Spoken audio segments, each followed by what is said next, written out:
Hello food lovers, ఈరోజు మన ఛానల్లో ఇంట్లోనే ఈజీగా అండ్ చాలా రుచికరంగా చేసుకునే పేనీల స్వీట్ ఎలా తయారు చేసుకోవాలో చూద్దాం. ఈ స్వీట్ తెలంగాణలో అలాగే గోదావరి జిల్లాలో చాలా ఫేమస్. అప్పుడే వేడివేడిగా బెల్లం పాకంలో వేసి తయారు చేసిన పేనీలు తీసుకుని తింటే టేస్ట్ అయితే వేరే లెవెల్ ఉంటుంది. ఇంకా లేట్ చేయకుండా ప్రాసెస్ లోకి వెళ్ళిపోతాం. ముందుగా 1/2 కిలో మైదా పిండి తీసుకుని అందులో కొద్దిగా సాల్ట్ అండ్ వాటర్ వేసుకుంటూ పూరి పిండిలా తయారు చేసుకుని ఆ పిండి నుండి చిన్న చిన్న ముద్దలు తయారు చేసుకుని ఒక పెద్ద గిన్నెలోకి తీసుకోండి. తర్వాత ఆయిల్ గానీ లేకపోతే కొద్దిగా నెయ్యి గానీ తీసుకుని ఒక్కొక్క అప్పడం తీసుకుని అప్పడాల కర్రతోటి పెద్ద పెద్ద అప్పడాల కింద అయితే తయారు చేసుకోవాలన్నమాట. మనం పూరీలు చపాతీలు తయారు చేసుకున్నప్పుడు ఎలా తయారు చేసుకుంటామో అదే విధంగా ఈ మైదా పిండిని బాగా పెద్ద పెద్ద అప్పడాల కింద అయితే తయారు చేసుకోవాలి. ఇవైతే మనం పొడుగ్గా తయారు చేసుకుని బాగా సన్న లేయర్ వచ్చేలాగా మనం అట్ల కర్రతో నెమ్మదిగా కింద కవర్ వేసి ఈ విధంగా అయితే తయారు చేసుకోవాలి. తర్వాత ఆయిల్ కానీ లేకపోతే నెయ్యి కానీ ఇలా తయారు చేసుకున్న ఒక పెద్ద అప్పడం మీద ఒక 2 స్పూన్ల నెయ్యి కానీ లేకపోతే ఆయిల్ కానీ వేసి చేత్తో ఆయిల్ కానీ లేకపోతే ఆ నెయ్యిని మొత్తం లేయర్కి అంతా రాసి ఇలాగ 2 లేయర్లు తయారు చేసుకుని ఒక లేయర్ పైన ఇంకొక లేయర్ అయితే వేసుకోవాలి.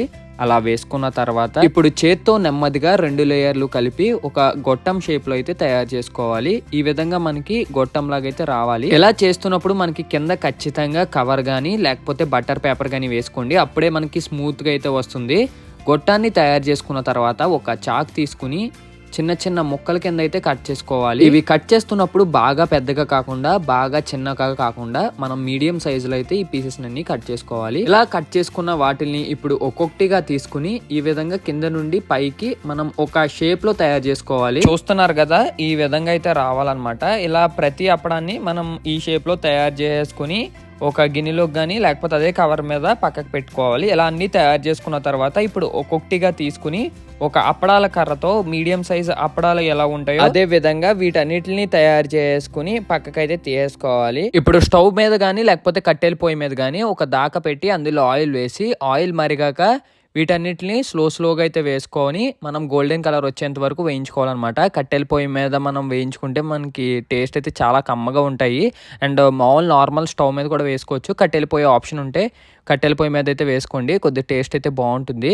సో ఈ విధంగా మనం గోల్డెన్ కలర్ వచ్చేంత వరకు 2 వైపులా గరిటెతో అయితే తిప్పుకుంటూ ఈ కలర్ వచ్చేలాగా మనం వేయించుకోవాలి. వీటిల్ని వేసే ముందు మాత్రం ఆయిల్ బాగా మరిగిన తర్వాతే వేయండి, లేకపోతే ఆయిల్ పీల్చుకుని మెత్తగా ఉండి టేస్ట్ అయితే అస్సలు బాగోదు. ఆయిల్ బాగా మరిగిన తర్వాత బబుల్స్ వచ్చిన తర్వాత అవి వేసుకుని గోల్డెన్ కలర్ వచ్చాక ఆయిల్ బాగా పేల్చకుండా ఉండడానికి దాన్ని ఏమంటారో తెలియదు, చిల్లీల గరిటె ఉంటుంది కదా, అదైతే దాంతో తీసుకుని మనం ఇలా సెపరేట్ చేసుకుని ఒక పెద్ద గిన్నెలోకి అయితే వేసుకోవాలి. అప్పుడు మనకైతే ఆయిల్ ఎక్కువ పీల్చుకోవన్నమాట.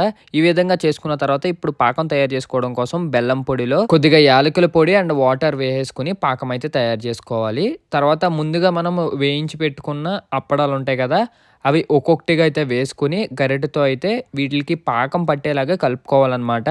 సో చూస్తున్నారు కదా, ఈ విధంగా అయితే వేసుకుని మనము చిల్లీల గరిటె అన్నాను కదా, వాటితో అయితే వీటిని బాగా కలుపుకోవాలి. అప్పడాలకి 2 వైపులా పాకం పట్టేలాగా ఈ విధంగా గరిటెతో అస్సలు విరగకుండా తయారు చేసుకోవాలన్నమాట. ఇలా మనం ప్రతి అప్పడం తయారు చేసుకుని ఇప్పుడు వీటిని ముందుగా మనం వేయించి పెట్టుకున్నప్పుడు ఏ గరిటెతో తీసుకున్నామో అదే గరిటెతో తీసేసుకుని ఒక పెద్ద గిన్నెలోకి అయితే వేసి చూడండి. అప్పుడే వేడివేడిగా తయారు చేసిన పేనీలు ఎంత బాగున్నాయో చూస్తుంటేనే నోరు ఊరిపోతున్నాయి కదా.